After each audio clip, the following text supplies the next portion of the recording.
नमस्कार दोस्तों, ये है मोल का लेक्चर नंबर 3 और इस समय हम देखने जा रहे हैं मोल से रिलेटेड न्यूमेरिकल्स। एक न्यूमेरिकल्स आपके सामने है।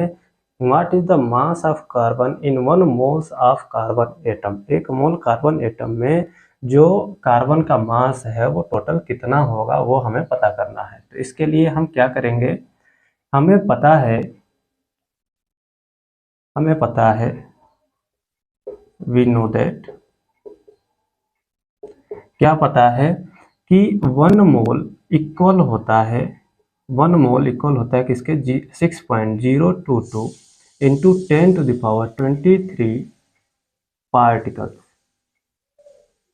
ये हमें पता है, ठीक। तो यहाँ क्या कह रहा है कि 1 मोल कार्बन एटम है, 1 मोल ऑफ कार्बन एटम में कितने पार्टिकल्स होंगे, पहले हम उनको देखेंगे, फिर हर एक पार्टिकल्स का मास निकालेंगे और मास निकाल करके बता देंगे कि कार्बन का मास कितना है।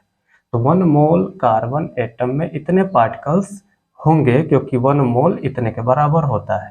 तो 1 मोल कार्बन एटम इक्वल हो जाएगा 6.022 into 10⁻23 particles of carbon atom. यहाँ तक आपको कोई दिक्कत नहीं होगी। अब हमें पता है कि 1 मोल कार्बन एटम में इतने पार्टिकल्स हैं, तो इतने पार्टिकल्स का हम अगर मास निकाल लें तो कार्बन एटम का मास मिल जाएगा, हमें पता चल जाएगा। इस कार्बन एटम में जो पार्टिकल है जो मास को बताते हैं वो क्या क्या है, अभी हमने लेक्चर नंबर 2 में देखा है।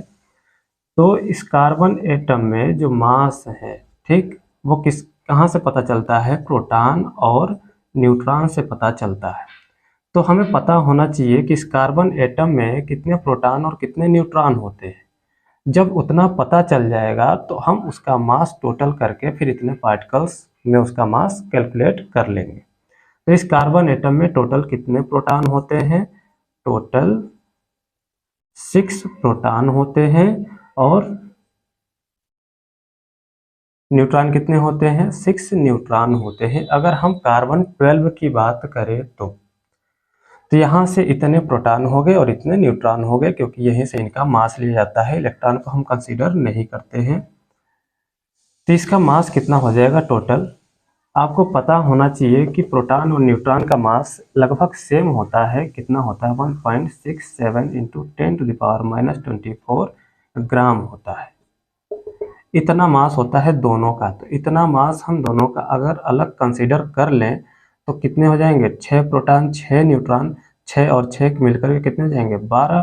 तो 12 प्रोटॉन न्यूट्रॉन मिलकर के हो गए और दोनों का मास लगभग सेम है, तो इसको हमने कॉमन ले लिया और मल्टीप्लाई कर देंगे इसको 1.67 इंटू 10⁻24 ग्राम से। तो ये हुआ एक कार्बन एटम में इतने पार्टिकल्स का जो मास है, वो एक कार्बन के हम अंदर की बात कर रहे हैं, लेकिन उसके अंदर अभी कितने पार्टिकल्स, टोटल कितने पार्टिकल्स हैं, इतने हैं। प्रोटॉन न्यूट्रॉन कितने हैं, इतने हैं, ठीक। अब जो इतने प्रोटॉन न्यूट्रॉन हैं वो इतने पार्टिकल्स में कितने होंगे, तो उसके लिए हम कर देंगे total mass of carbon atom equal हो जाएगा किसके, हमें पता है कि ये कार्बन एटम में इतने प्रोटॉन और न्यूट्रॉन मिलकर के अपना मास कंसीडर करते हैं। तो ये हो गया प्रोटॉन और न्यूट्रॉन का मास। और इतने पार्टिकल्स हैं तो एक पार्टिकल्स में इतने, तो इतने पार्टिकल्स में कितने, एक पार्टिकल्स में इतना मास होता है।